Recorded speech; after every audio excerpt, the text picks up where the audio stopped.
I want people to know they're not alone. And I think because I spent so much of my life feeling alone and feeling isolated, or, oh, I'm just such a weirdo for feeling this way. But realizing that we're all maybe a little bit more alike than we are different, and that we can just put it out there. And I want people to know they're not alone. And I've gone through so much shit. And if I can like learn skills or share any of the tools that I have learned and added to my toolkit to help with this stuff, I want to share with people. So if I can do that and do it creatively, that is my goal. That's my next ambition in life, is to do that. Maggie, Hi. welcome. Thank you. Thank you for having me. Who are you? Where are you? And what do you do? Those are big questions.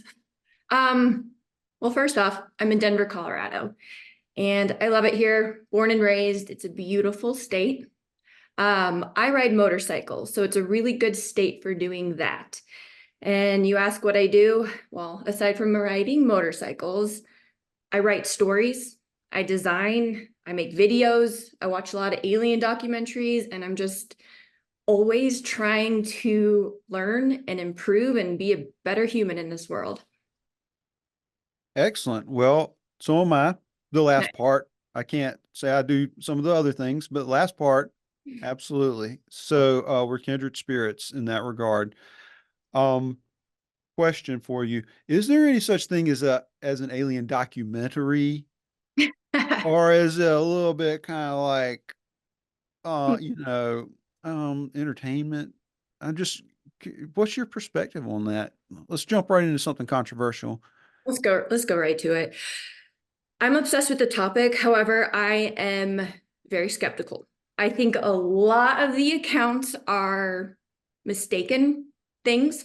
My favorite kind of documentaries, I understand your question behind that, are those that come from like the military perspective, where they have captured on radar these mysterious objects that moves in ways that they cannot explain from these like very trained eyewitnesses. I love those accounts. So I'm just enamored by it. I think there is something out there we don't understand, not necessarily extraterrestrial. Maybe it's technology here that has not been released, or I don't know. I like the mystery of it. I like where my head goes. I like how it ignites my imagination, but I'm always skeptical. And I keep that in the back of my mind that, okay, maybe there's some BS here, but they're fun. That was a very diplomatic answer, and I appreciate that. I don't know.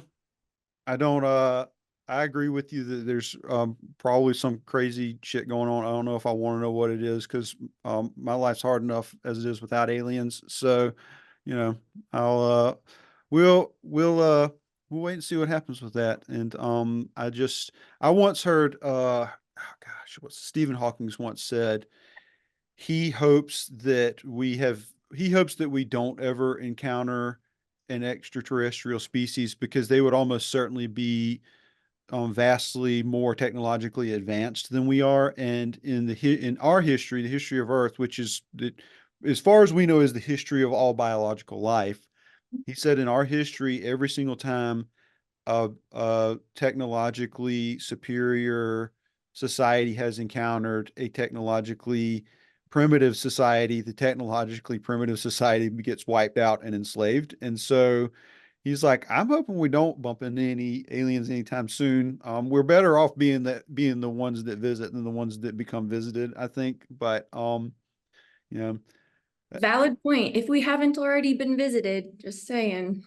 yeah, we very well may. And I think that there's God, I never remember the names of anybody, but there's the guy who had the Netflix special. He was on Joe Rogan, who was talking about the ancient civilizations that, like he's got this really solid theory that there was a period in Earth's history where there were far more advanced civilizations, and like 12,000 years ago, there was a Yeah. devastating meteor shower. You know who I'm talking about? I know who you're talking about. The name is escaping me right now, Yeah, but I'll paste it in later. There'll be a something that says who he is.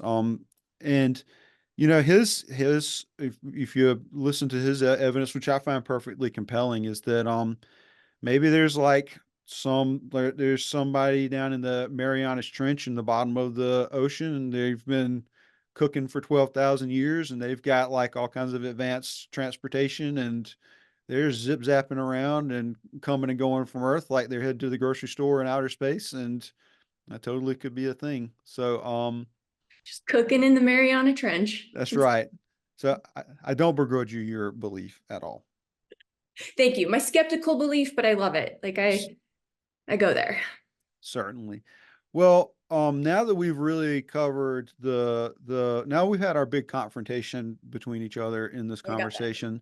Um, let's help me understand a little bit better here. So you must have like a really long resume because you do like a whole bunch of things.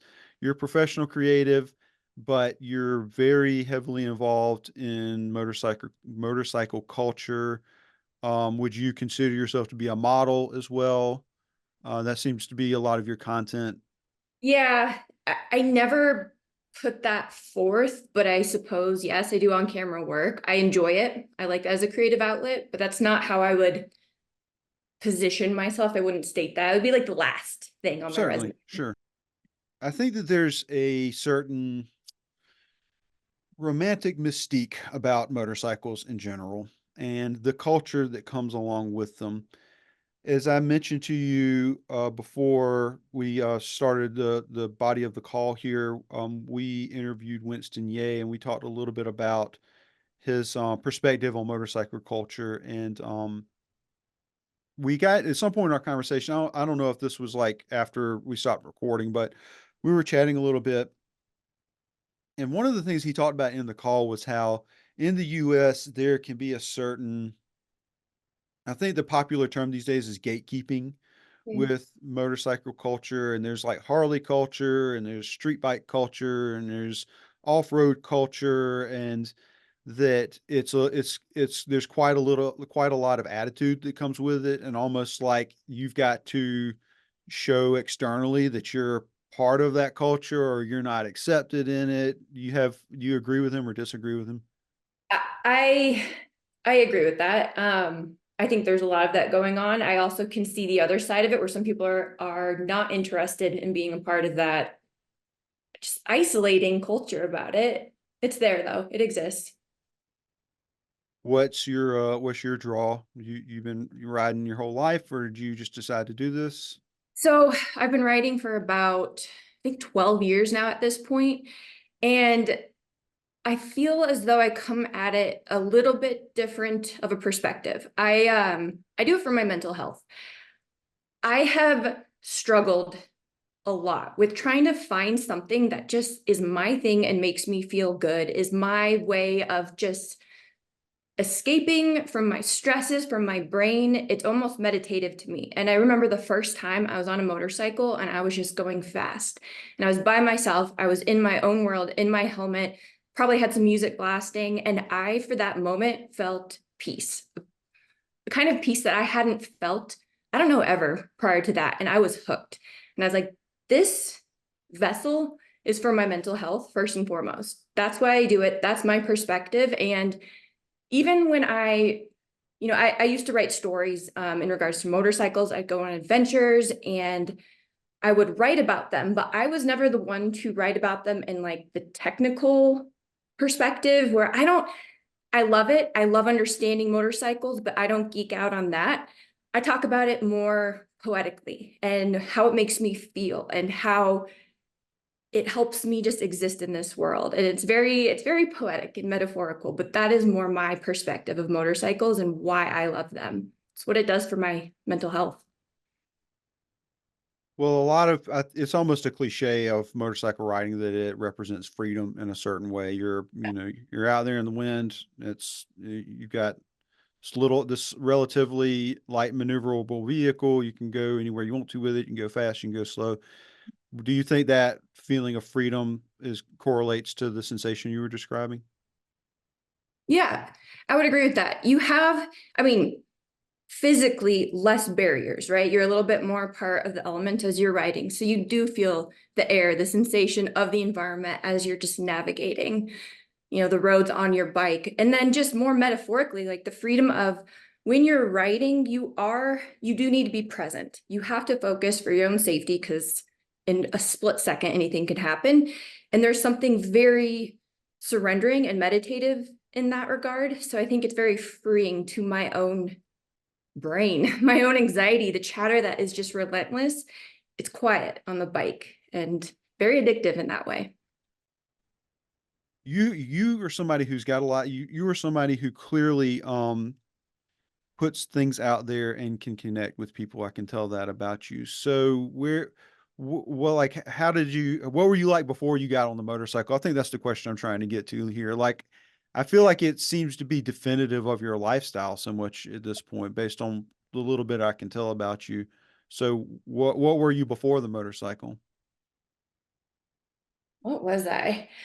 I was, let's see, 12 years ago, me, full of anxiety, but not really understanding it was anxiety, trying to find my way in this world. I think I was probably bopping about coffee shops. I'm a coffee fanatic, side note.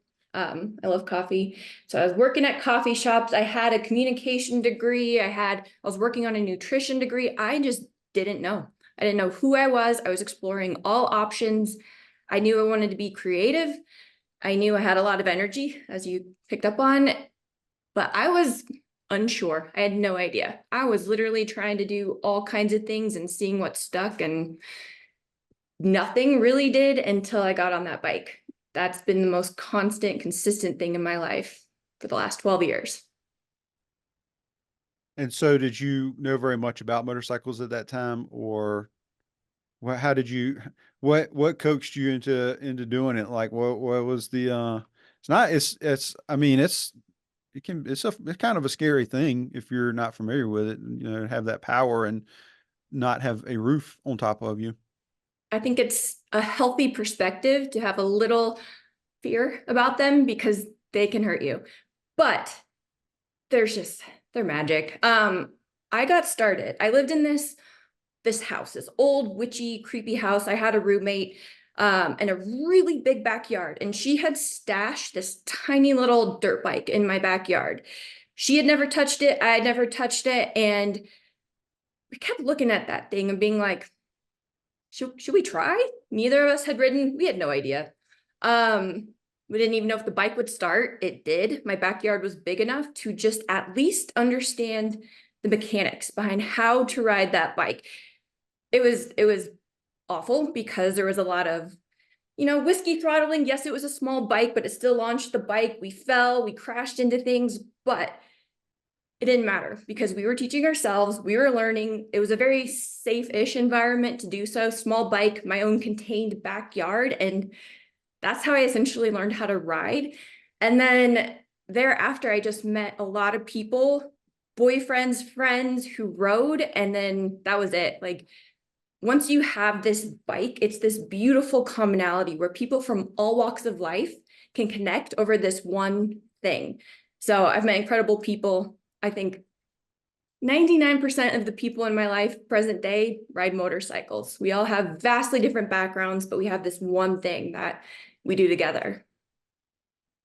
Would you say it's indicative of your personality throughout your life that, you see a little opportunity to do something maybe a little bit, oh, what's the right word? A little bit deviant from the norm, a little bit like maybe breaking a rule a little bit here and there that has a little element of danger in it, and you're willing to give it a shot. Have you always been that way, or was that a different turn for you?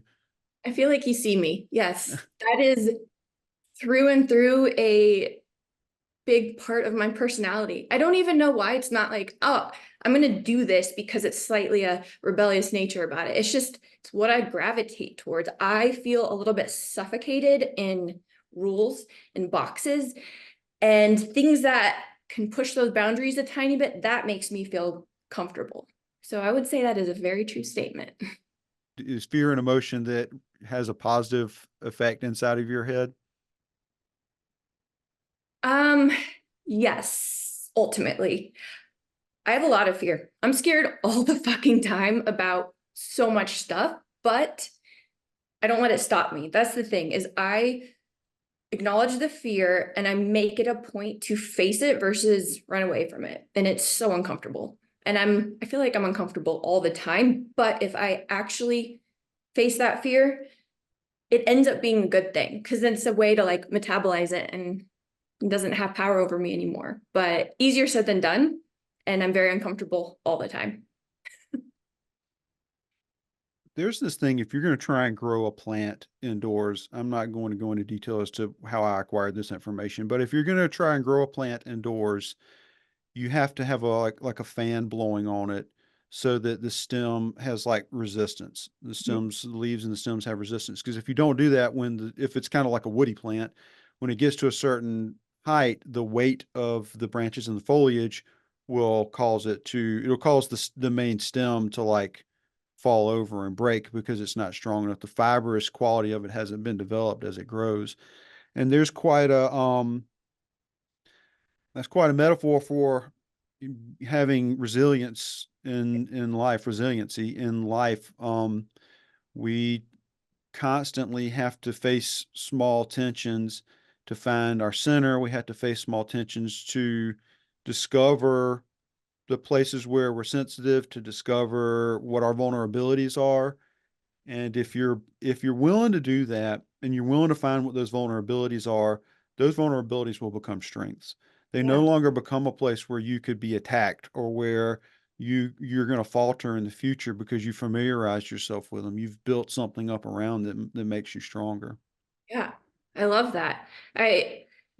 Stress management, I think, is crucial. It's imperative. However, I don't think it's all bad. I think some kind of stress and pressure is necessary. It's that persistent stress that's not healthy. Sure, chronic stress, not about that. But when you face some of that and allow that stress to find your edge of things, just as you're speaking to, I think that's where the magic is. It's scary, but it's magical.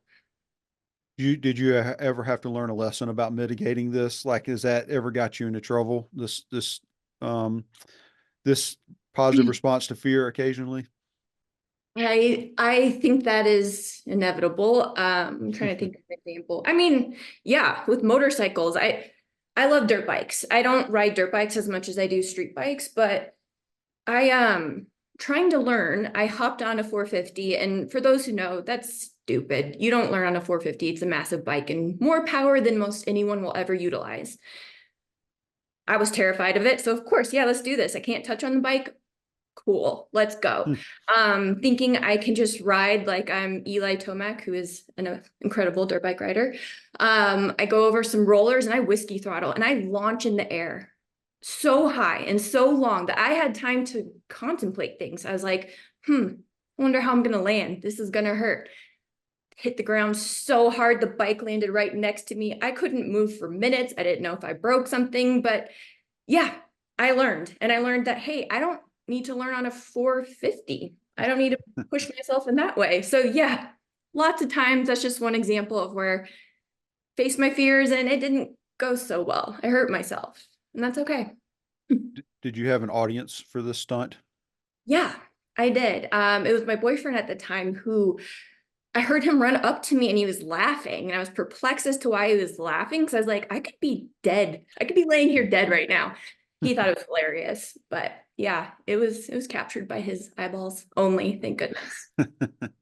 Well, in his defense, if you had wound up dead right there, you're the one that jumped on the 450 and, flew through the air. So the reason I asked is like, did you feel embarrassed by that failure at all, or was that not your instinct? Yeah, I felt embarrassed. I I put a lot of pressure on myself. I know better, but I want to be good immediately. I somehow think I can skip this middle ground of work and just be great. And that is not the case. I know that rationally, but admittedly, I get embarrassed. I'm like, oh, I suck. But I can't stop because it's like you can't skip this middle part of the work and effort and having these moments where maybe you embarrass yourself and fail a little bit, but hey, I got back on the bike and progressed a little bit. Yeah, I get embarrassed. I want to be good, and I'm often not. Often. the pursuit of excellence is it's a very trying and delicate path to follow in life. And it's deceptively delicate. Anybody who's going to pursue excellence in anything in their lives is going to encounter so many internal issues. They're going to encounter so many external obstacles, and it is a lifelong pursuit. Excellence is a lifelong pursuit. And so it's a strange coincidence that a lot of people who choose to pursue excellence are also people who can be very impatient with themselves. They're people who grow very frustrated at tripping over obstacles. They're people who can be very hard on themselves for not rising perfectly to meet every single challenge that comes along, and feel weak when they fail. It's really strange how I'm in a unique position with what we do to encounter lots of different people who are very successful at what they do. But that personality type, it's really consistent. Like, people who want to be the best are also the people who can be, not always, but can be very impatient with their trying to get to be the best. I will not deny that I am impatient as fuck. It's something I acknowledge and I need to work on, but that's accurate. Though impatient, I am trying to understand that that's not necessarily the way that it works, and I need to put in the effort, slow down. I can't give up. Like, I think there also is, when you fail or you feel that embarrassment and you are impatient, to just abandon it. And that's what I try to lean up against, to not abandon and to do it again. As uncomfortable and shitty as that is, I try. Have you always felt impatient in that way? Yes, always. I mean, I remember being in elementary school.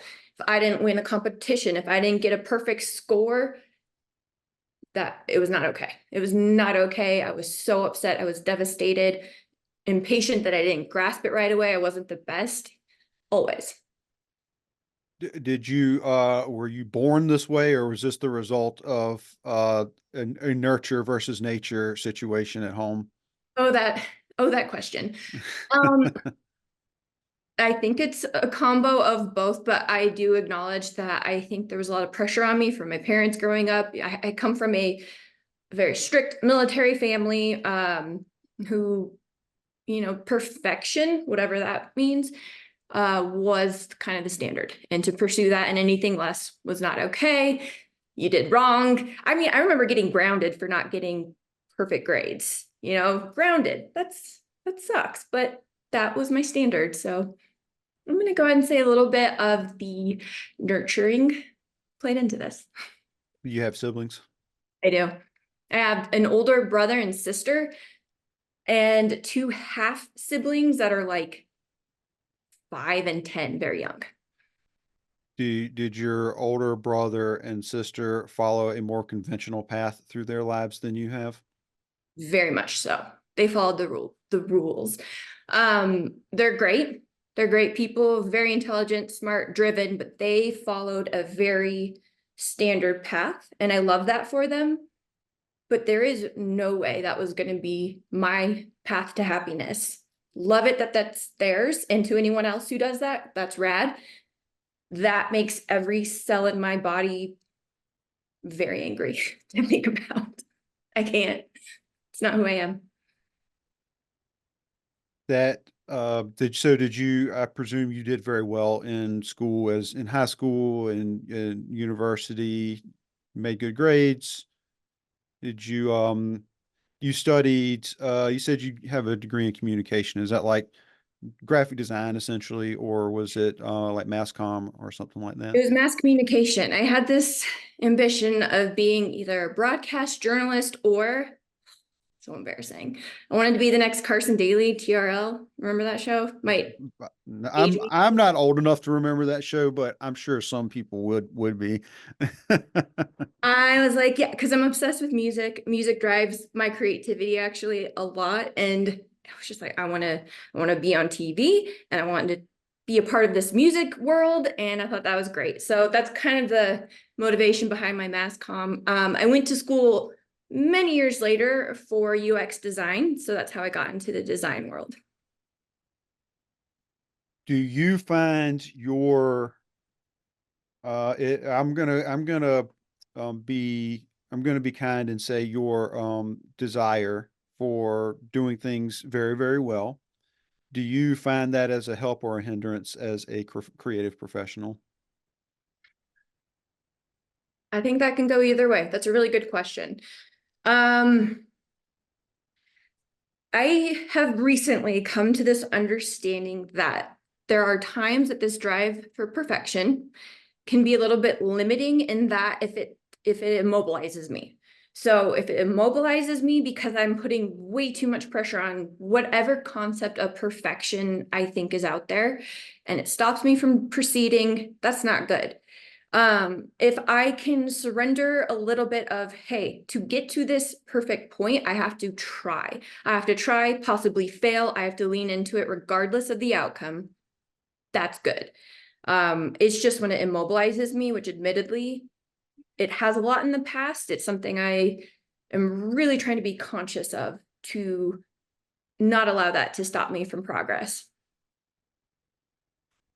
I will probably every time that I talk to somebody at this point, I mention being a graphic design professor at college. So for the listeners who have heard me say that 15 times at this point, I apologize to you, but it's prepare for number 16 because I'm sure it's coming.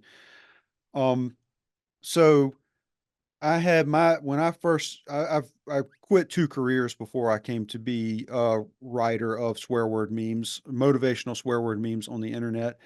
And my first career was being an educator, being a graphic design professor at in a program that at the time was recognized throughout the world for rigor and for being a really hard program. There were two portfolio reviews in that 4 year undergraduate experience. It was hard. It was a very, very hard design program, and it had been for decades before I stumbled into it. And while I was there, this is when I was in grad school. While I was there, I'm 100% certain I was the hardest teacher in the program. I think the program's attrition rate for that freshman year was like 20%. Attrition rate in my classes was 50%. There were a lot of young people who signed up for my freshman. I have specialized in teaching freshmen, teaching the foundations of design, the basics of visual language and composition. The whole time I taught, that was my thing. And there were a lot of like 18, 19-year-old young people who signed up for that class totally unaware and who slammed into a brick wall of they're trying to do something they can't figure out. They don't know what the answer is. I'm not going to tell them what the answer is. It's not in the notes. It's not in a book. It's you're not going to find it on the internet. It's there. The answer's inside of them. They will find it or they won't find it. And I will let them exist in that failure if that's the path that they go through. I saw like two people a week cry. I mean, it was really, really hard. And it was hard for me too, because I loved them. I mean, I loved all of them. I love the ones that were did awesome. I love the ones that didn't do awesome. I love the ones who didn't like me very much. I was responsible for them, you know. And so I would later come to find out from we had our own this was a big program, so we had our own admissions person who signed you up for all of your graphic design classes. I would later come to find out from him that on the first day of admissions, the people would literally be lined up outside of his office to get into my class. Like they every single semester that I taught for every one of my classes, I had to do an override so a couple extra people could sign up above the capacity of the class. I quickly got that reputation, and I liked teaching the early morning classes too. So it was really interesting because I would always wind up with like there are two types of people that are going to sign up for a 7:45 a.m. design class. There is the type A, I want to be successful at all costs. I will do anything. I was already awake all night redoing my work 3 times person. And then there's the person who was like, oh shit, it was admissions day yesterday. I need to sign up. Oh, there's only room in 7:45 a.m. classes. And like I would kind of get my classes were harder to get into, so I was a little bit protected, but I'd get kind of both of those groups of people, and it was a wonderful dynamic. But the reason I mention it is specifically, I had to tell that story to get to this point. There is a type of student who would arrive on the dire shores of Jason Richburg's freshman design course, who is a person who's already very successful as a student. They are the person who takes all the notes, they sit in the front row, they ask the good questions, they take time to build a rapport with their teachers. They define themselves by the success they are able to achieve in what they endeavor to do in life. And that student is probably not going to do so great in the first half of that design semester because, as I mentioned, I said almost nothing during the semester. I never gave people answers when they asked answers about their work or stuff in class. I almost would never answer. I'd always ask other students to answer. I would always turn the question back on that particular student because I understood that they've got to see something. They've got to learn to see visual language for themselves. They've got to learn to look around them and break the world down into circles and squares and triangles and learn how to put those things together on their own. And nothing I say or do is ever going to open their eyes to that. And so the perfectionist, the young Maggie, the young Maggie comes in, and the young Maggie hates Jason Richburg very badly at first Yeah. because of that situation. So Hmm. I don't have a life lesson out of that for everybody listening, but I think that it's interesting because I can tell that you and I get along really well just from talking, but there's there would be a transformation point. I think there's a transformation point for everybody who's a perfectionist where they have to be disarmed at a certain point and figure out what they are without that. Exactly right. That's such a good example of that point. Question for you though. So you're saying you have this reputation for being one of the harder instructors. What was it, that aspect that you're speaking to, or what do you think gave you that reputation? Well, so you're not allowed to ask me questions. That's the first problem we've encountered here. So that's stricken from the record. Rule breaker. I'm gonna edit all of this out, but before I do, I'll answer you. Thank you. There's a Rumi poem that says it's the name of the poem is The Core of Masculinity, and the poem is about taking responsibility for yourself. And the last few lines of the poem go, pray for a difficult instructor to think and act and stay within you. We have been busy gathering solace, make us afraid of how we were. Probably may have been off on a few words there, but that's generally what it is. That is the perfect example of a teacher. You want a very stern, harsh teacher who will be honest with you about everything. You want a teacher who's going to point out every single thing that you do wrong if it's your goal to achieve excellence. You must be refined. You must burn things off. You must learn to let go. You must learn to throw away what you did yesterday in pursuit of what you will accomplish tomorrow. But, but you must also understand that that teacher is willing to sacrifice your opinion of him. Him or her. You must learn that your teacher is willing to be disliked and willing to be resented, and that that's a sacrifice, and that your teacher probably cares about you a great deal, and your teacher probably would love to be your best friend and would love to sit around and have casual conversations with you, and someday might if you continue to pursue excellence. And so a lot of that stern, harsh experience that those students would have when we're in that critique, when we're looking at their work, the work's terrible. Of course, it's terrible because they're 18 and they just started doing something they don't know how to do. So, of course, they're going to fail every single time for a long period of time. Of course, that's hard. Of course, it's going to wear on them. The other side of it was when they come to talk in the office, I would talk to them very I was professional, but I would speak to them in a casual, softer tone, and I'd say, "Hey, what's going on? What's wrong?" And then they start crying, and then we would like open it up. I'd say, "Hey, it's not a big deal. Don't worry about it." And they'd be shocked because that's the opposite of what I was telling them a few minutes ago. A few minutes ago, I was saying, "You have to strive to make every bit of this perfect, and this here's the 5,000 reasons it's not perfect." But then when we would come and talk as human beings, I would say it's not a big deal. It's a piece of paper. Throw it away. Do it. Start another one. Nothing bad's going to happen. So what if you make a C on this project because you don't get it? It doesn't matter. It's a C.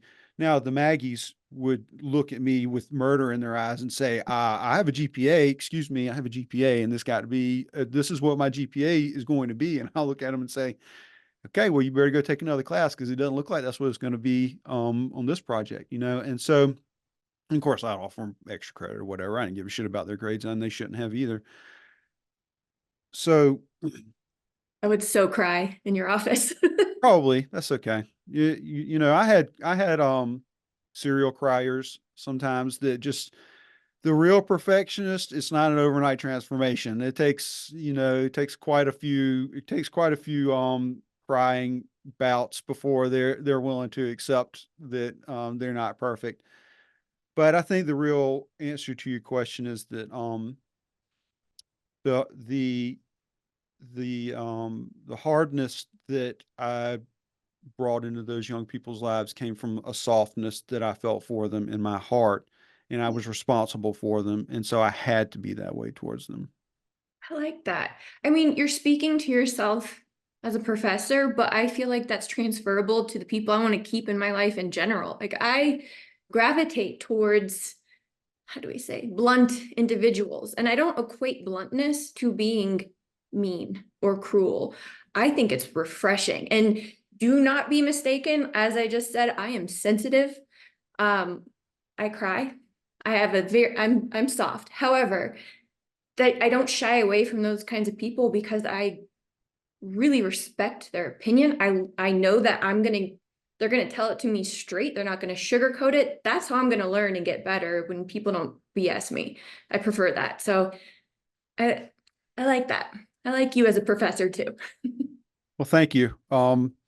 Sadly, I don't think that I'll ever get the opportunity to give you a C, but you know, we can daydream. Um, so would you consider yourself to be a bluntly honest person? Um, yes, I consider myself to be honest. I don't know if I am the harsh deliverable individual. I think I know how to soften it. I am so this is something I'm working on, but I really do care about how people feel. I want to be honest, but I want to keep in mind people's feelings. I never want to cause harm to an individual, but I want to be honest. So it's just like that fine line. I don't think I have a reputation for being harsh or blunt, but I do run my mouth sometimes. I'm a little sassy. Are you open to connecting with lots of different people? I Are you am. consider yourself open like deep down in your soul or just on the exterior? I Are you willing to let people in? That's the better question. mm, hmm, no. I'm not. I'm not amazingly good at bringing my walls down and letting just anybody in. I'm a little bit more particular. I think that I have an approachable nature, so people we connect. It's cool. To me, it's very surface level, but the very few that connect with me on a deeper level, it's far and few between. There's not a lot. And I acknowledge that maybe that's not always a productive trait about myself, but it's hard for me to let a lot of people in and close. I admit that. Is that at all because people are very messy and if they get inside, they're going to bring their mess and get all tangled up with you inside and like cause a little bit of imperfection and that's going to be something that distracts you and you're going to have to like get in the way of doing your stuff to deal with? Close. I think it's because I'm messy and the perfectionist nature that I inherently have. doesn't want everyone to see that. I'm trying to be a bit more vulnerable, and lately, present day me is trying to be like, this is who the fuck I am, and be more vulnerable and allow those walls to come down. But I think there's just this reactive nature of letting people in because I'm messy. I don't care what other people are. I have space for their messiness. It's just more about mine and projecting it and putting it on others. I have a fear of that. I don't want to do that. It's burdened me in the past, and I try not to do that, I guess. So is that something that's like,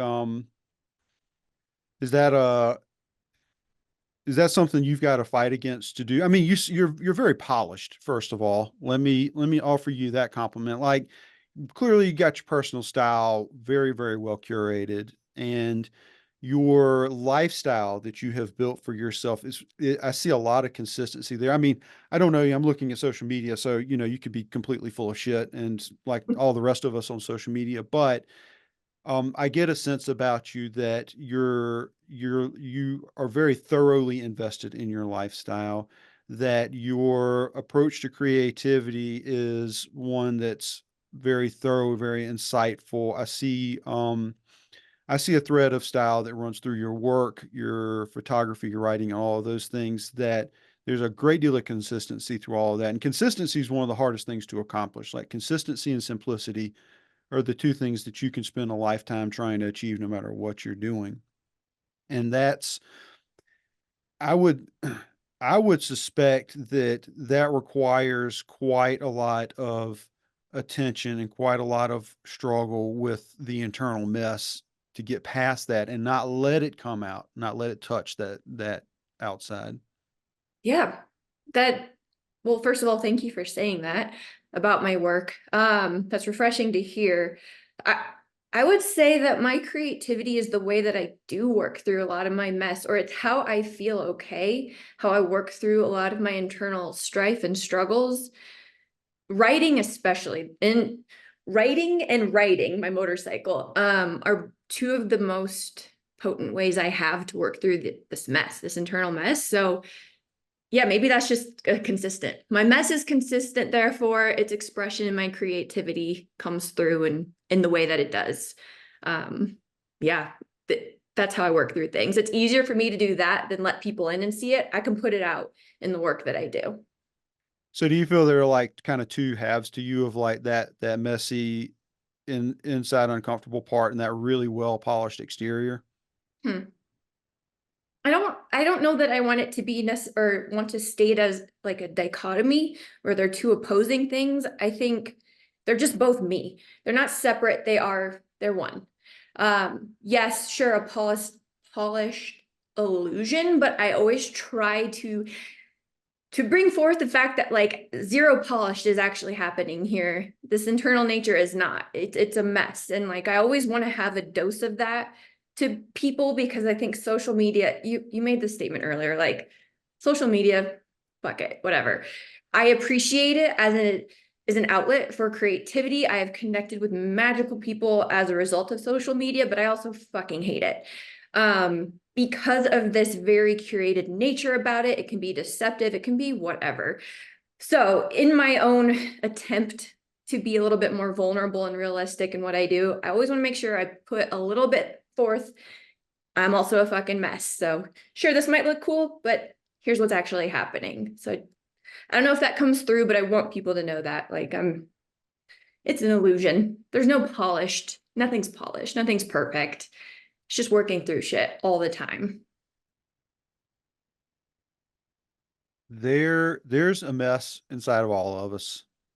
It is it is an immutable aspect of human nature that we are filled with conflicts and contradictions. We lie to ourselves every single day, every single one of us. We carry generations of baggage on our backs. We all of us have voices inside of our head that formed when we were like fucking 4 years old and that will be with us our entire lives. And what comes along with that are insecurities and doubt and desires for things that are not good for us, that we don't understand. compulsions to act in ways that cause us problems in our lives, and we don't, if we're even aware that we're doing it, we don't know why we do it. And that awareness, anybody knows that, like, it's not a groundbreaking realization, but it takes real work to truly believe that about other people, to truly believe, to truly look at other people and say, we're all fucked up. I mean, we're all fighting inside of ourselves to accomplish something. And if you look at another person's life and they have achieved a higher degree of success, and maybe they look like they're winning that battle, you need to understand that's one aspect of their life that they're winning that battle in, and that there's going to be another aspect of their life that you're not going to be wary of, where they're going to lose the battle, where they're going to be conquered by those things that they're fighting with every day. It's inevitable. And so you can't look down on yourself or devalue yourself if you find yourself in the position of losing to the inner world. Yep. I love that perspective too, because then I think it brings forth more empathy for others. Even, even if it's towards you or against you, it's like you can have some compassion, understanding that, like, okay, they have their own shit. They have their own battles that they're struggling with. And another point about social media is like, yeah, we might champion those wins a lot, and we don't always put forth the battles we're losing. We want to paint this glorified picture of our lives that is not necessarily deceptive, but it's not the full picture. And just to keep that perspective in mind about all people, I think. Yeah, well, it's such a strange aspect of our lives, because everybody now talks about, like, oh, social media, you're only seeing the best parts of people's lives and you can't compare yourselves to other people. And that's 100% true. There's nothing, I think those are healthy things to keep in mind. But there's another aspect of it, is like, you wouldn't want to watch somebody intentionally put their mess on social media. It is an escape, but on the other side of it, it does make us uncomfortable when Yeah. when we're able to relate to other people's, like, failures in fighting their demons. It makes us uncomfortable because it reminds us of the moments in which we're not doing so great.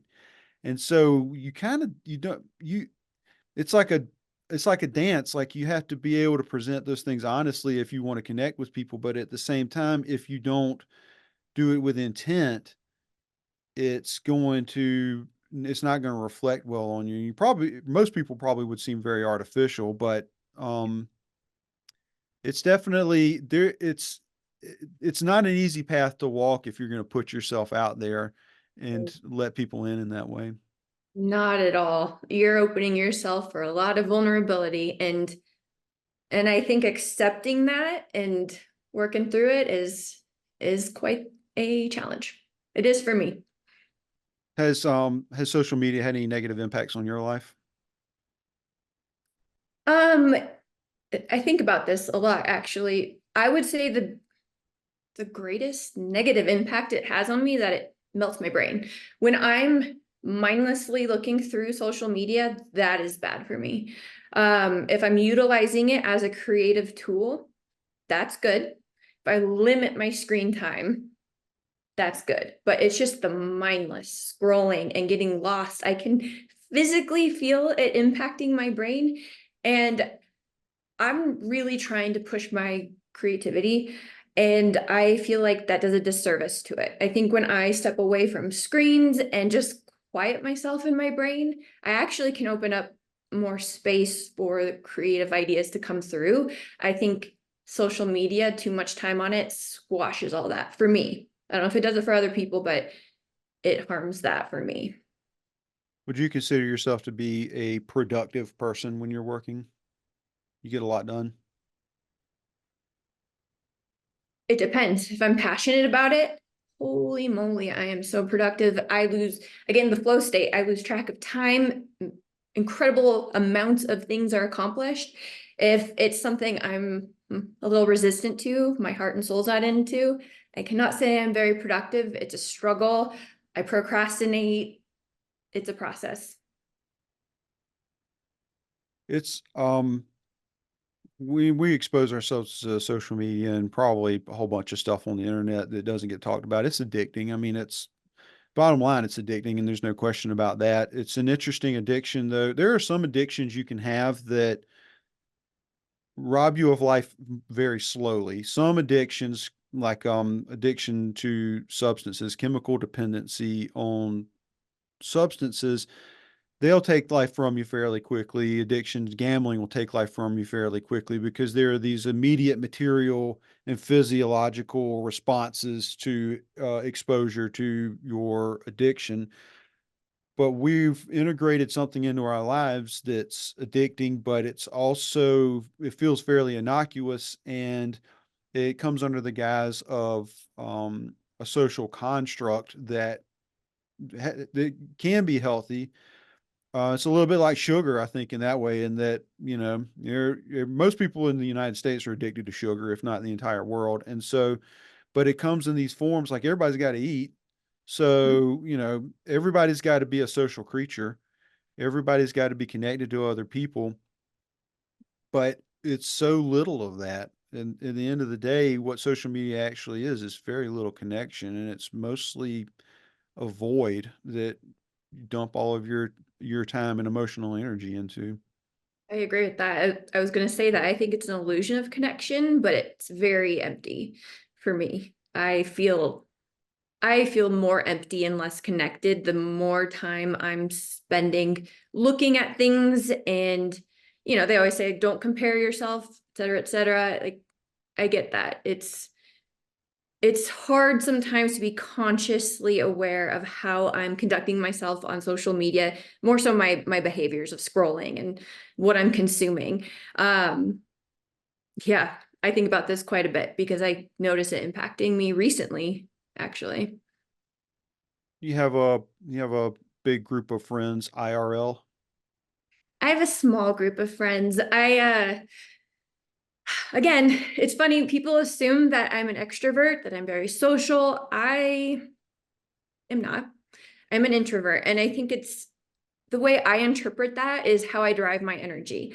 I get so much energy being home alone in my own world, doing my thing. I think social interaction in real life is very important, but for me, it has to be substantial. Smaller groups, like going out to dinner one-on-one with a friend, that kind of connection, that means something for me. I leave there feeling fulfilled. I have energy, but big social gatherings, lots of people, oof, that's very challenging for me. And I'll go to them and I'll do it. I'll push through the discomfort, but it's not what I gravitate towards. And I keep my circle intentionally small for that reason too. The pursuit of meaning it's a parallel to the pursuit of excellence in that people derive meaning from their lives, or they create meaning in their lives in a variety of different ways, and it's unique to every individual in some ways, although there are generalizations that you can make.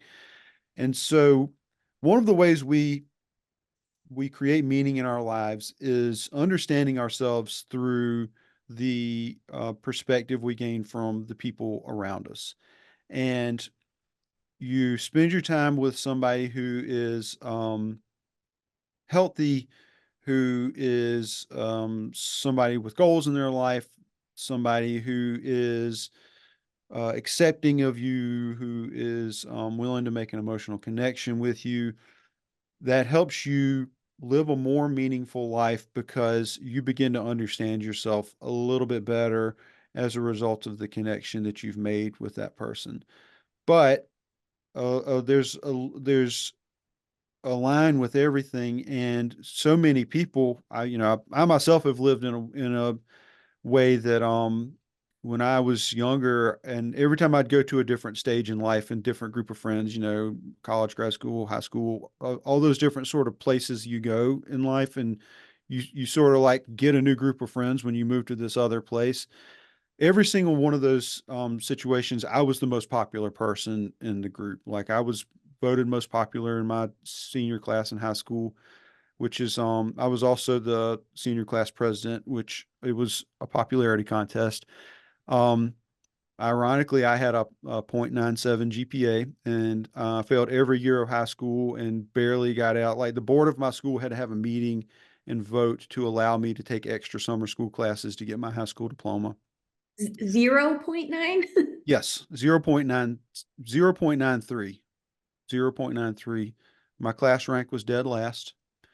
Wow. I went to it was a small school, but still, I did it. There's somebody at the front and somebody at the end. So, but the point of that is that even from a young age, like I could walk into, I walked into parties and everybody stopped and looked and, kind of cheered. And, I was so uncomfortable in my own skin at those periods of my life that I didn't, I could flip that switch and distract myself from my inner world with that attention and almost let it flow through me like a current of electricity that animated this exterior shell and allowed me to, I saw what people wanted me to be and I would be that. And I didn't have to think about it. I didn't have to worry about it. Didn't have to worry about making the mistakes because it was just going to be laughed off and everything was great. But internally, I, was not at a good place throughout many of those periods of my life. And it was really it it was only at a point where I was able to apply that mindset as a teacher, I think, where it became a lot more healthy for me to be up in front of people. And the point of that is because that ultimately that one-on-one interaction with the student, it gave meaning to the performance in front of the group. And there's absolutely a there's absolutely a clue as to why social media ends up causing us more problems than it solves because you only get the surface level expectations on social media. You only get the cues as to how people want to perceive you on social media. What you never get is the meaningful interaction with somebody that allows you to be yourself and to get the cues that that's okay and here's how you can grow and here seeing the expressions on their face, reading body language, understanding what's really happening. You never get that with social media. That's a great point. I relate to you so much. When you're speaking to, when you would, I always called it like I could turn it on. I can go into these interactions and turn it on and be this, as I like what you said, this vessel, animate this vessel. But internally, it's like, ugh, it doesn't feel amazing. So have you found that gap? Have you bridged that gap of like where you're feeling good externally and internally? Have those come together in a good way for you present day? Present day, no, because so much of my career exists as I'm an anonymous voice on social media that people um, are able to assume as their own voice, and they're able to have this message and have this response to it and let it seep down inside of them, and they find meaning from it. That makes up a lot of my life these days, and I don't want to be I don't want to be at the forefront of that. I want to let people have that experience. Of course, that's all going to go away once, as the people listen to the things that I'm saying at this exact moment. Um, so I don't think it's very healthy. I think that it's the way that the way that my work has sort of blown up on social media. I think it has taken a lot from me, and I think it's absorbed a lot of my time, a lot of my attention. I don't like the fact that I have sat down and fretted over the fact that, oh, only 1,000 people followed us today, and last week 2,000 people followed us, and it's just like that. Because I didn't get anything back out of that. Like I put my time and my thought into that, and I got nothing back out of it. And of course, ultimately, it's my livelihood. I make money from it indirectly, but I would definitely say that it is as we in the half of our business where we conduct the workshops with like high performing teams at major corporations, whenever we're doing that stuff, like that is probably one of the more healthy aspects of our professional world because we do it in such a way that surprisingly we break people down a little bit. And I have seen tears shed, and there's an opportunity there to connect with a lot of people at the same time, but also see a real human being, look in their eyes, bond with them, look into their eyes and communicate to them without words that I've been where they are. I understand. It's okay. We've connected in some way, and that's a treasure. I mean, that's like worth living life for, are those moments. Love that. It's really important you find those things that fill your creative well or whatever that may be. I'm trying to seek those things out myself because in this work, there's things that are draining, I think. And I'm always trying to refill my creative well. I do this thing for me, it's very simple and it might seem silly to others, but for me, it fills me. I do a coffee video every single day, almost. And I've done this now for 4 years. And people are like, oh, you are passionate about coffee, which, yes, I am. However, I gave this challenge to myself and it's taking one thing and trying to do something creative with it every single day. It's just a creative challenge I give myself. And so that process of making coffee, editing a video, putting it together, finding music, that fills my well. And people, if they think they can say good morning with me and have a cup of coffee, that fills me up. So I love hearing what fills your well. Little things like this fills my well. And I think it's important we continue to do those things no matter what in our creative pursuits. Because when there's draining, you got to have something that fills it and build it back up. I think that's so important. Well, I would just like to thank you so much for having me on your podcast today. It's man, you're good at this. You're clearly clearly your coffee videos have well,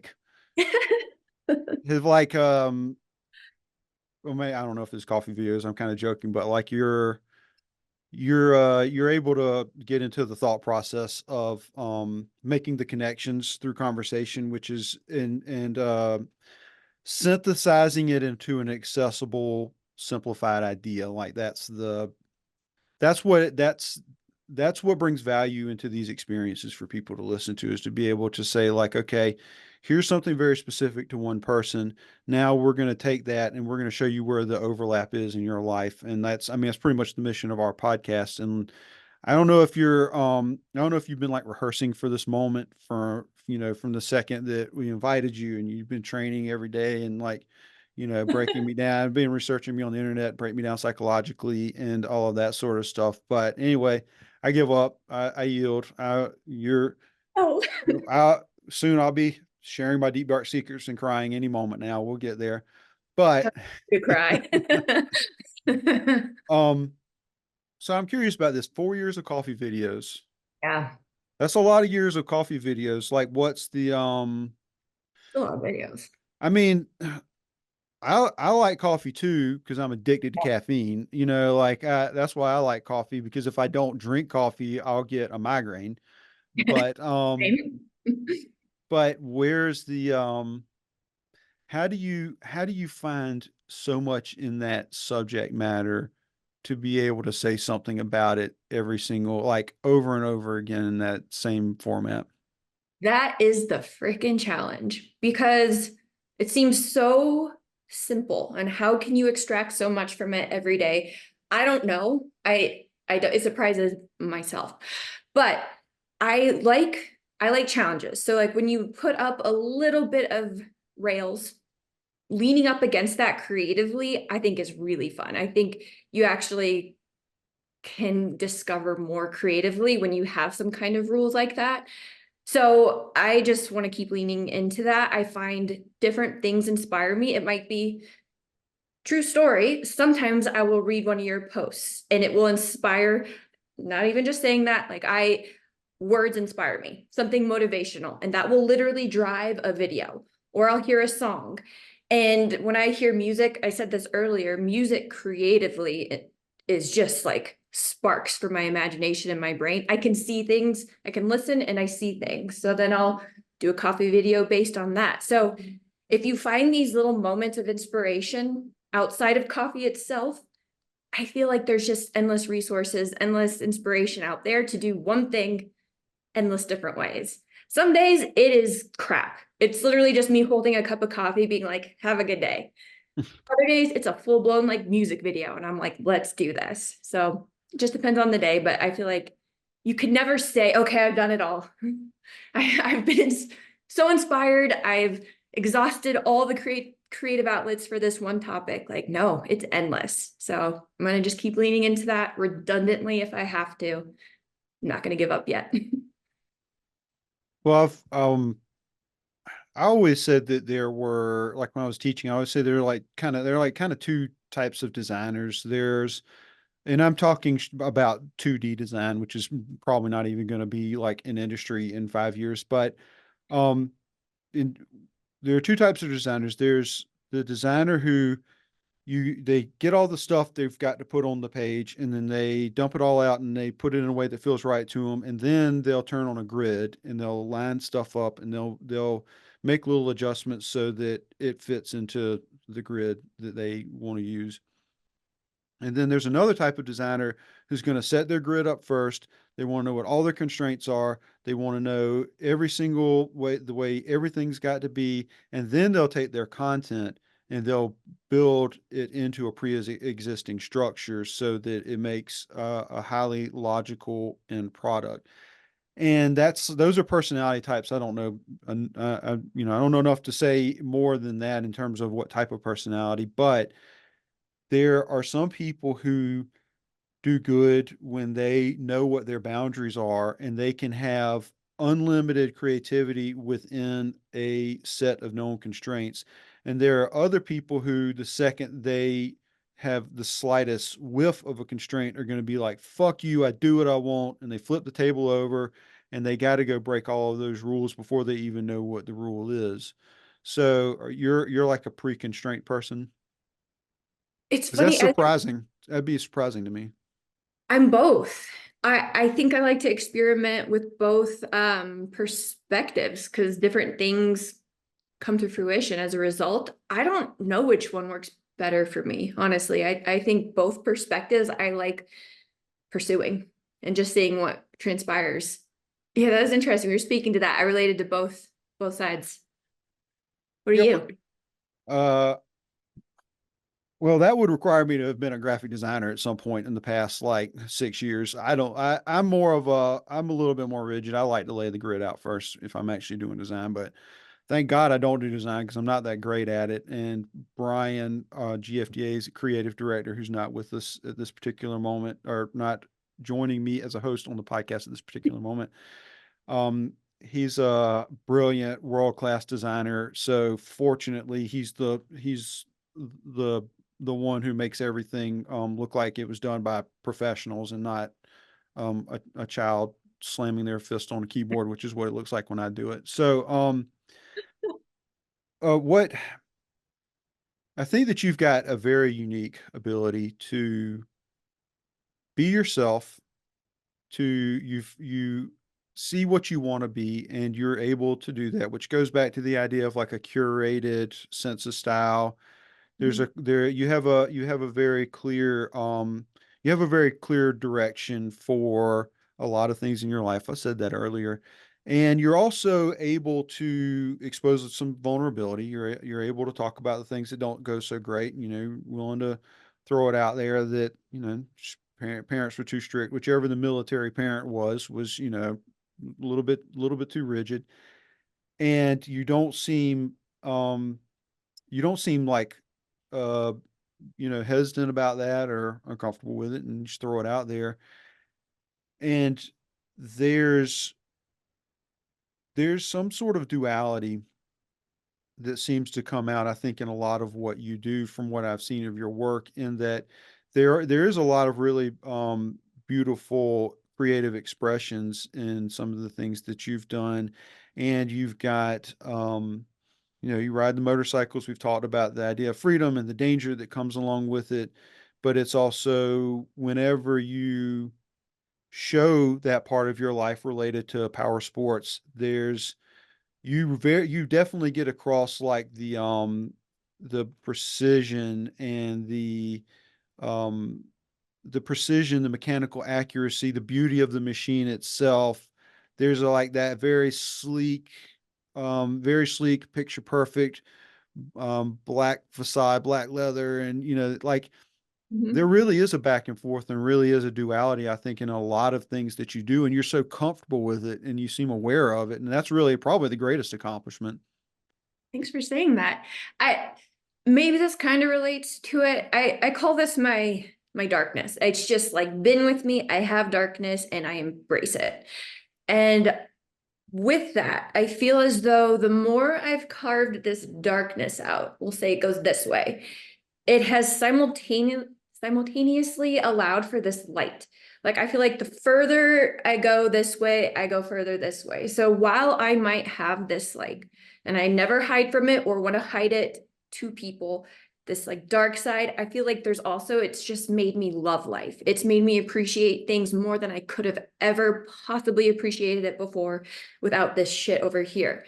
And so maybe some of that comes through in what I do, where there's like, okay, this clean, bright precision, but maybe there's also this like looming emo-ness to what I do too. And it is absolutely who I am. I'm not one thing or just this thing. I'm both. I'm extremes and I am comfortable there. I'm more comfortable expressing that as well than trying to pretend like I'm all this. I'm light and bright. Like, no, the only reason I'm here is because I've faced some dark shit and I don't want to sugarcoat that that has been a part of my life. But it's also why it's so lovely here too. So acknowledging both those things, those sides, that dichotomy is important.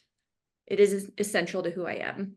Do you not feel like a sense of vulnerability and a sense of threat from that dark part of your life and the parts of your life where things are really bad or painful? Like you seem just like so open and comfortable with it. Do you not have an internal response of fear of that? I definitely do.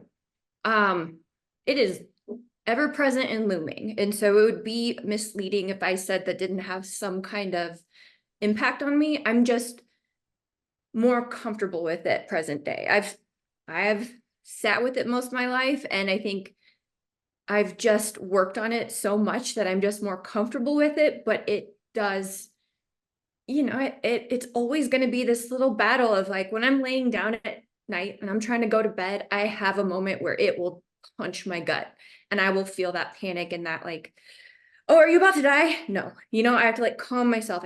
I have more tools in my toolkit to work through these things. Doesn't mean that they don't arise. It just means I can process them and work through them a little bit better than I could say high school time when I had no skills and it was just blah, terrible. So yeah, it's a process. It's been work. Did you accomplish this just by over the years, slowly but surely stepping up and finding your way through it? Yeah.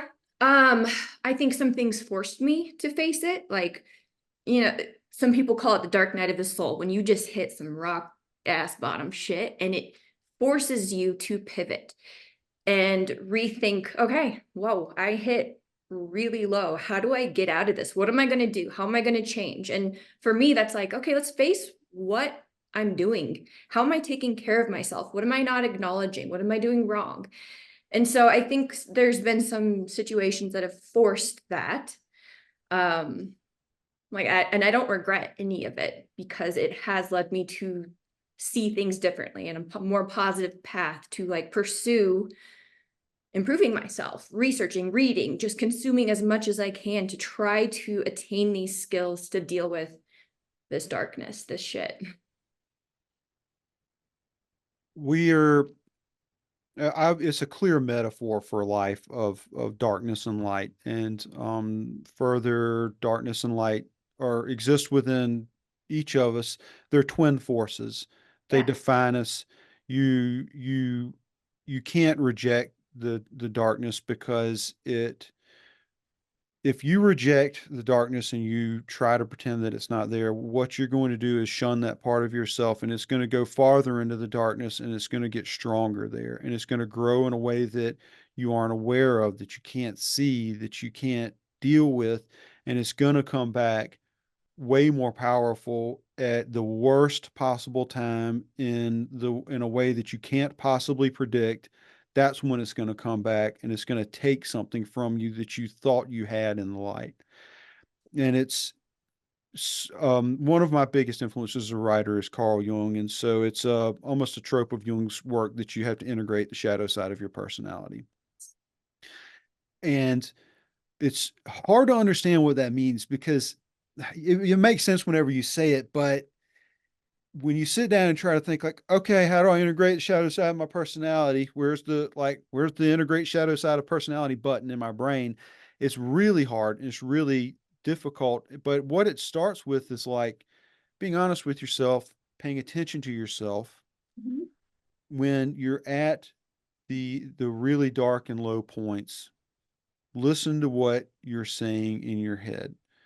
Listen to what negative I mean, for those of us who may have gone to extremely dire, very bad places, I believe me, if anybody's listening and they think that I'm making light of this situation, trust me, I've been there, been to places that a person does not want to go to, and you have to find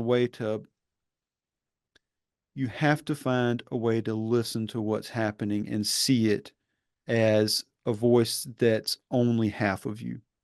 No matter how strong it is at that moment, you have to understand this is only a part of me. Listen to what it's saying. What is it telling you? Is that sensible? Is it true? Is it accurate? Is there a way to respond to it? Do you know why you feel that way? Do you know why you're compelled to think that way? What event happened that you're responding to? What thing did you say that you regret? Once you start to do that, like there's no universal answer, obviously, but once you start to do that, what you've done is you started to turn the light into the darkness because light is consciousness and Mhm. darkness is unconsciousness and or is the unconscious. And once you turn the light in it, you've begun a healing process. You've begun a process of understanding. You've become a process of becoming a whole person that can grow stronger in a single direction instead of being broken into multiple directions. That is so beautifully said. You just articulated so much of what I'm trying to express or say. Like that was very well said. And I love what you're saying too about the consciousness, and that's the light. And also for me too, it is even reflecting and having compassion for those darker moments for yourself. Like you start to be like, you have empathy for yourself and be like, hey, that's okay. That's okay. You went through that. Like, I have compassion for yourself. I think that's really important as well after the fact. The truth is that if you face darkness and you turn away from the light, that's the direction that you're going to go. And it takes incredible courage to turn towards the light because in the light you see, and we are afraid of what we see inside of ourselves. But you have to learn that there are beautiful things in the darkness, but you can't recognize them. Darkness is potentiality. Darkness is the birthplace of everything new. It begins in the darkness, but it's frightening. It's frightening because you can't fully see it. It's obscure. You don't know what's going to happen. And you, I think that it's very, very easy to become addicted to the intense emotions that we get when we focus on the fear that lives in the darkness. We can get addicted to it. We want to keep turning towards it. We want to keep going there. We want to keep pressing that wound because that sensation is something that we feel when we can't find pleasure in life. And it's not an easy thing to do at all to turn away from that. No. Um, Kind of like we were talking about at the start of this about, pushing through the fear of things. So I see that darkness as the unknown. And the way my perspective has shifted on these things is that Well, that's where, as you said, all the potential is. That's where the unknown is, but the unknown is unlimited. And instead of being fearful of it or shying away from that, it's like, let's lean into that and see what can be born of this. Like, to me, that's a rebirth. There's so much potential there. And I want to go there and explore it and push into this feeling. If I'm feeling this discomfort or this fear, I don't want to run away from it. I want to explore. Okay, there's something there because that means it's unknown. And if there's unknown, there's potential. And it's that perspective shift has really, really helped me face things and just grow and have more skills as a result and more experiences because I'm not shying away from things or that darkness or that unknown. Yeah, well, we earlier on in the conversation, as I was trying to paint a clearer picture of you, we talked about like what's the internal fear response, and I think at that point we're not talking about deep-seated childhood issues. We're talking about little things like the willingness to jump onto a dirt bike, and you've never ridden a dirt bike before, and there's a there's there I think that being able to be open-minded to little fear, because what you have to associate with fear is consequences of your actions. Right. What are you actually afraid of? And so, for example, if you're afraid to talk to somebody that you have a crush on, right? Everybody's had that fear before. Well, what are the consequences of it? They're probably not going to like dump gas on you and set you on fire. They're probably, if they're not into it, probably would be awkward. Like they're probably not even going to be really mean to you if they don't like you. They might. I mean, the world's full of crazy assholes, but you the it's the consequences that we're really afraid of. It's not that moment that we're afraid of. It's the consequences of it. And if you're open-minded to that fear, then you've begun to win the battle. You've begun to be able to shape yourself. And clearly you're a person, the specific you, not the general you I've been speaking to previously, but the specific you, Maggie.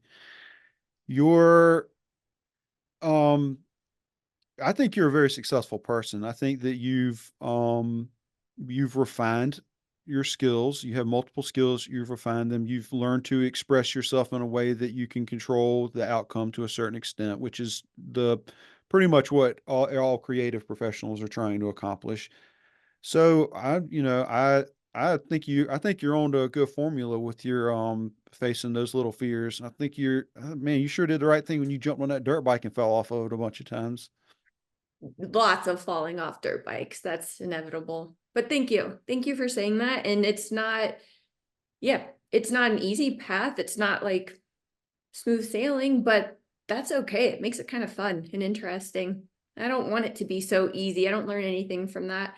And yeah, I have so many goals and ambitions creatively, a lot of like in the things we are speaking of today is inspiring so much what I want to step into in the future. And even talking about this darkness, it's so important to me to never hide from that because one thing that I care deeply about fills my well, as we spoke to, is I want people to know they're not alone. And I think because I spent so much of my life feeling alone and feeling isolated or, oh, I'm just such a weirdo for feeling this way. But realizing that we're all maybe a little bit more alike than we are different and that we can just put it out there. And I want people to know they're not alone.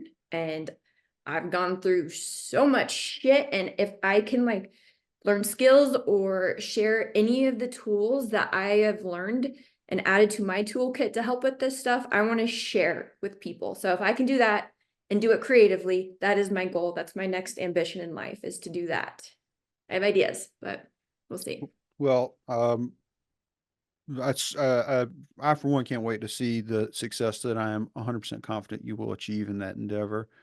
Did did people reach out to you when you felt alone? Or did you have help coming out of some of those things?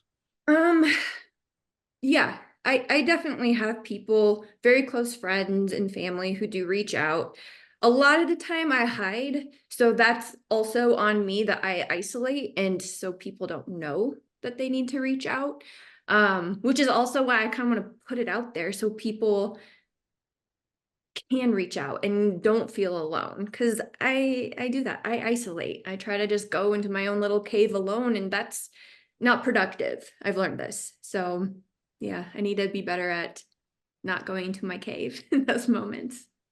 Yeah, particularly those of us who have a certain, I'm going to make a broad generalization and say a certain neurological function in which we uh, can't deal with a certain amount of external stimulus from other people for prolonged periods of time. Yeah. That can come from a lot of different places. That's why I want to say it in a general way. So for people like that, it is absolutely true that you will suffer from spending too much time around other people. You'll never get to process things. You'll never get to internalize. You'll never get to reflect. And there are a lot of people who don't necessarily need that the way some people really and truly need it in order to be themselves. But there's a two-way street there because I know a lot of times I crave it really bad, like as much as I'm a ham, I right now if I stepped out of this door and someone was like, "Hey, you got to go stand in front of 500 people and tell them something," and I don't know what you're going to tell them, you got to tell them. I wouldn't think twice. Like my heart rate wouldn't even go up. I would go do it and wouldn't give a shit, and that's why it'd be good. And they'd all probably belly laugh at something I said. But at the same time, I absolutely, after that experience, I am craving solitude the way you crave like water when you're dehydrated. I've got to have it. But that sensation when you're depressed, when you feel isolated in your heart, it that drive can be really unhealthy and it can take you away from other people and you can become distorted in your own mind after too much isolation. I think that's an important thing to note. It's a distortion, and I have been there. Yeah. Anybody who spent a amount of time running a moderately large social media account knows that there are a lot of unsavory connections to be had in the external world when you're dealing with strangers on the internet. There's no question about that. And so do you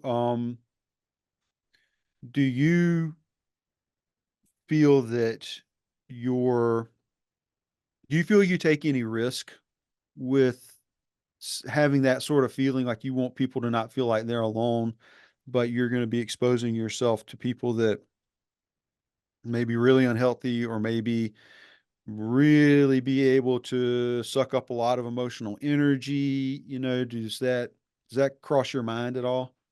A little bit. I think I've been fairly fortunate in that I my audience, though small, is amazing. They're very kind to me, and if I do put any kind of vulnerability out there, it is usually well received. Like I am so grateful for that. And I want to emphasize how amazing people are. I think when honesty is put forth, it's been very well received in my experience. But yes, that does cross my mind that it does open the door for some of that negativity.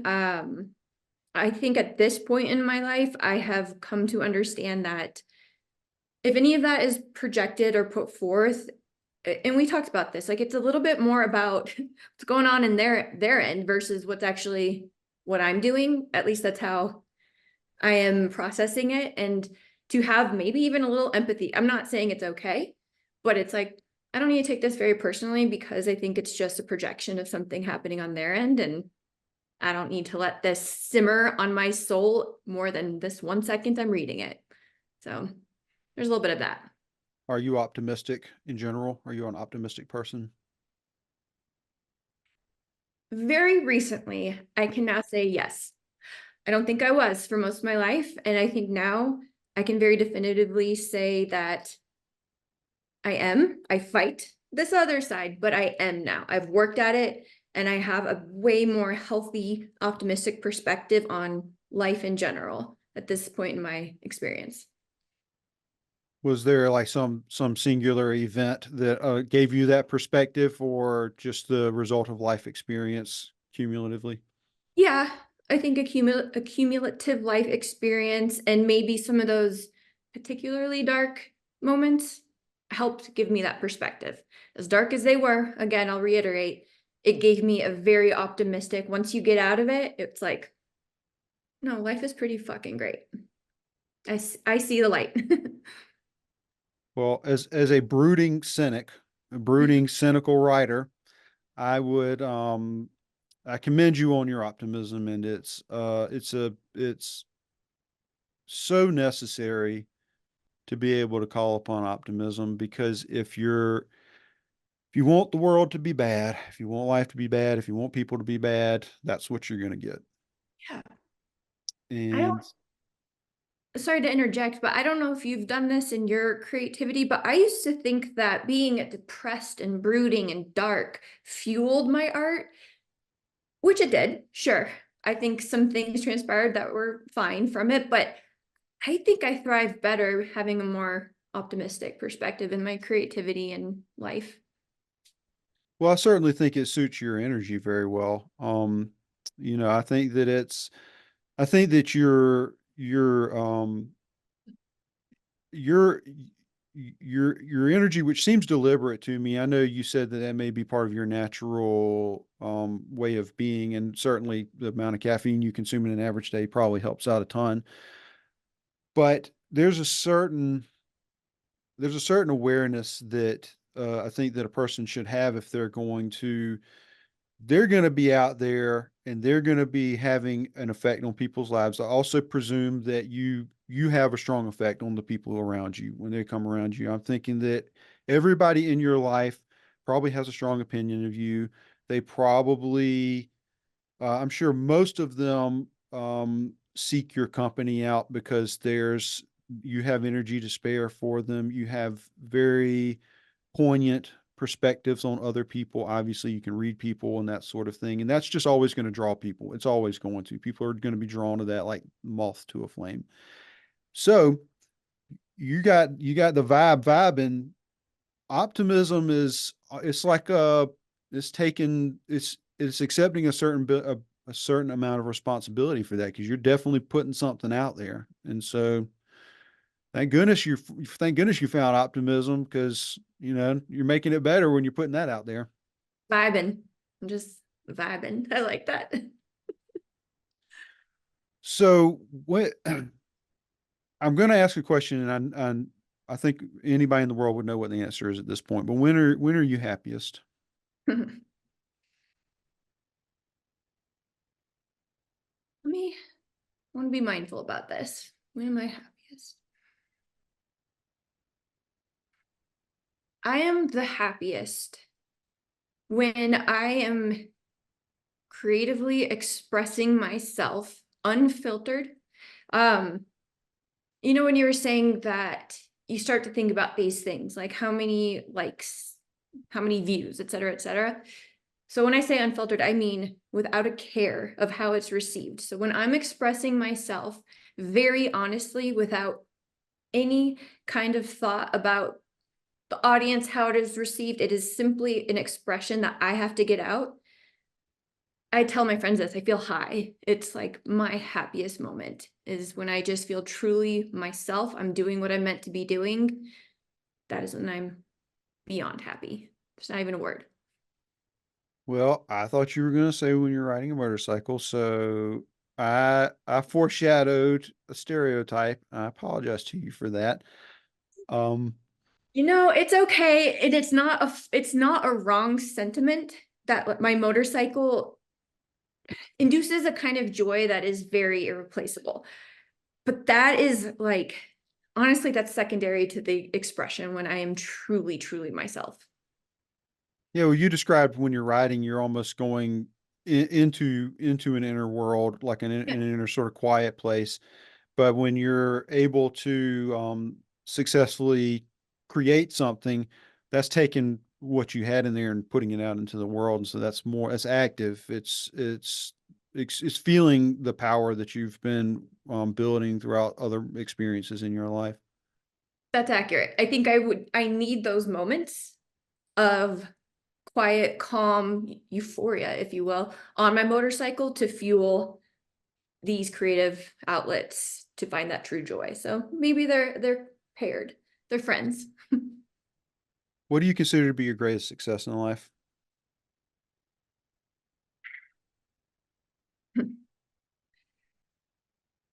If this is, I apologize for the cliche nature that this is going to be possibly sounding, but I'm most proud for pulling myself out of some of my darkest moments because I I used to stew in them and I would not pull myself out. And I think I've spent years in those low points.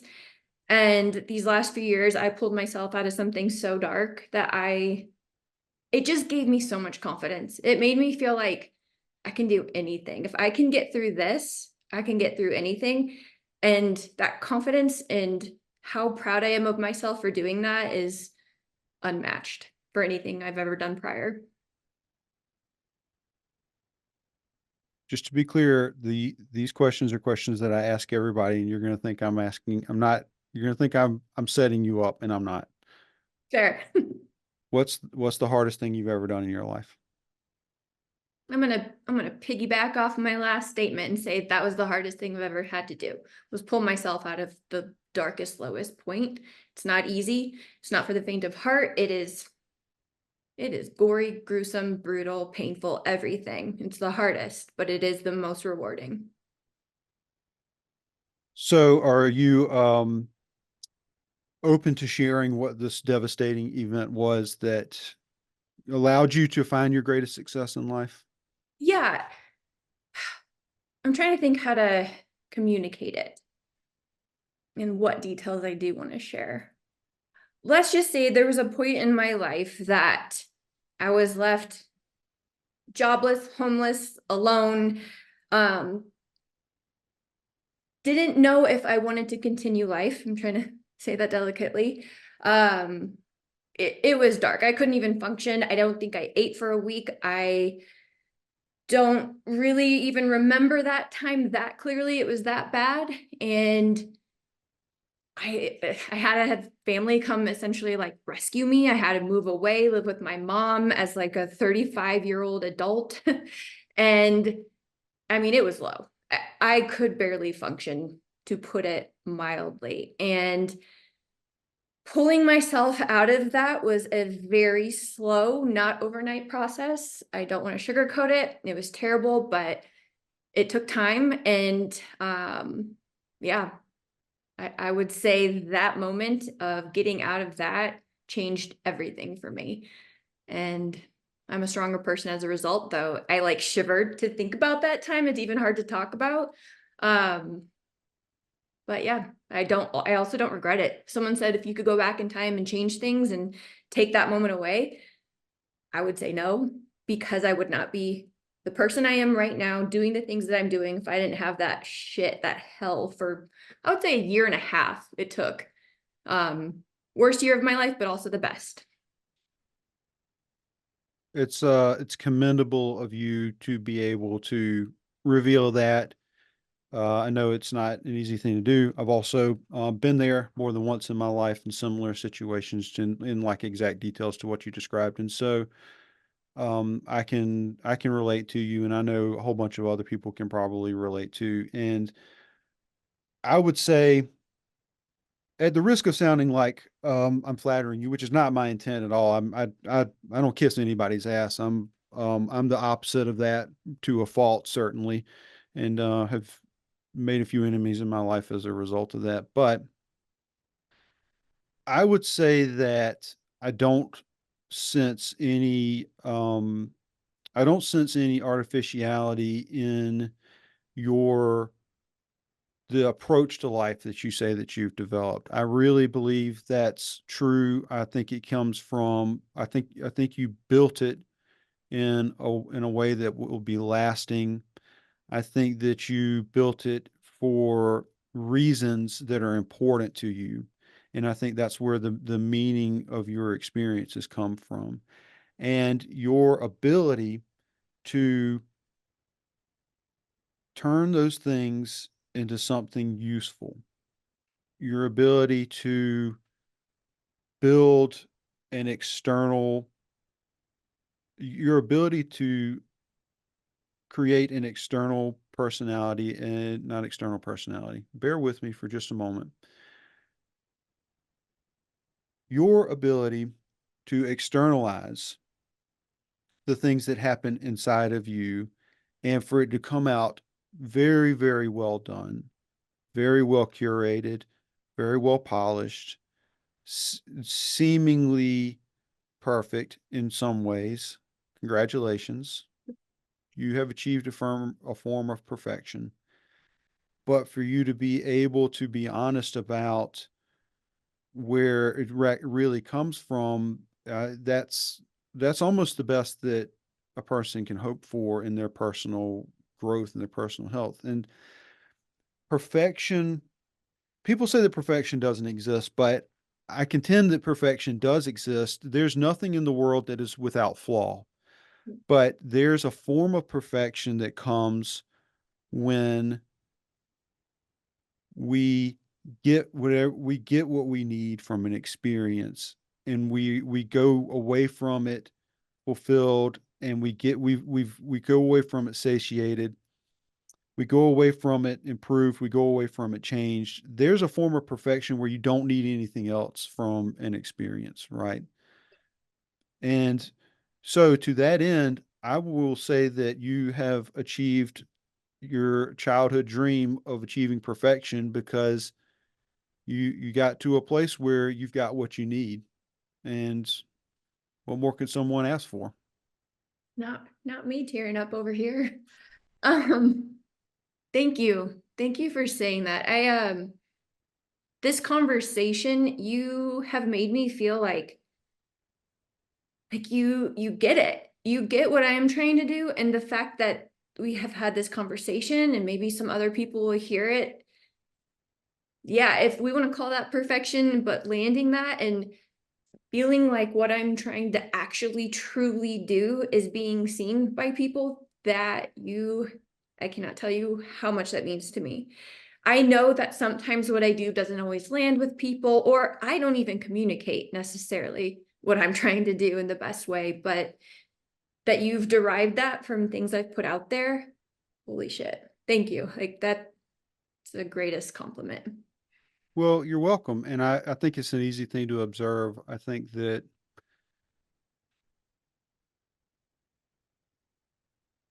if a person has got the courage to keep going in spite of the damage that they have incurred through the process of living their lives, and they got the courage to get back up, they got to do it.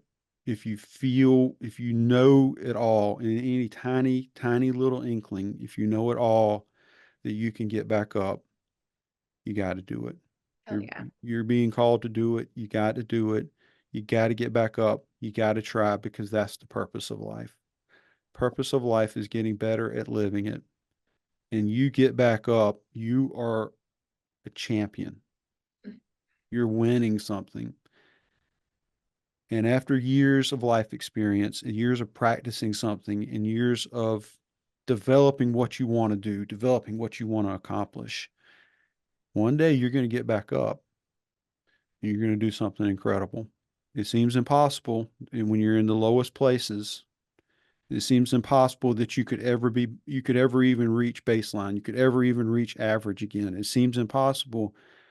But as soon as you start climbing, you're going to get to doing something incredible a lot faster than you think. And I think you're doing great stuff. I think your work is excellent. I think that you have a really interesting approach to your content, and that there are a lot of people who are going to make a connection from this, and they are going to very, very much appreciate you sharing your life perspective, and it's going to mean something to them.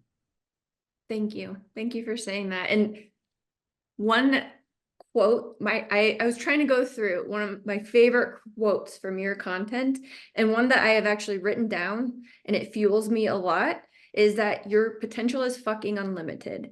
And that's one thing that like I want to communicate to others, to myself, to whoever. I hang on to that quote all the time. I say it to myself. It carries me through moments where I'm just like, what am I doing? Can I even do this? I don't have the confidence. You're fucking unlimited. You just got to believe it and know that it is possible. And it's fighting through the things that you just said, getting back up, working through it, and getting to that point. You are fucking unlimited. So, wanted to state that. Well, I don't think I can improve upon that. And I'm humbled that something that I wrote means that much to you and that you find value in it. And that's true for everybody, but I'm really humbled by that. And I'm grateful that there was an opportunity for positive things to come out of negative things that may have happened in both of our lives. And so that's what more can you ask for in this world. So Maggie, how can people connect with you? What do you want? What you got going on? You want to tell people where to find you on Instagram? Of course, I will annotate it in the usual spots, but any other social you want to connect with people on? Instagram is the main outlet for all my content. I've tried to do the TikTok thing. Honestly, no. Instagram, Maggie_Gulasey. Yeah, that's where I put out so much stuff. I do put out my writing on my website. If I have anything published, I'll put it there. And also, I'm trying to make a TV show that helps people and involves motorcycles. So fingers crossed that that happens, and hopefully you can find me there too. When do you what stage of that project is what stage is that project in? Pitching stage, Okay. early baby stage. One way Okay. or another, it's going to get out there. It's just where it gets out there. So TBD on that. Certainly. Well, we don't know exactly when this episode will air in the catalog of shows, so maybe by then I have something else to annotate. And, Nice. we'll be at toddler stage by then. Yes. Um, okay. Well, Maggie, sincerely, thank you so much for what you shared today, and thank you to everybody who listened. And we'll talk to you next time. Thank you. Thanks for having me.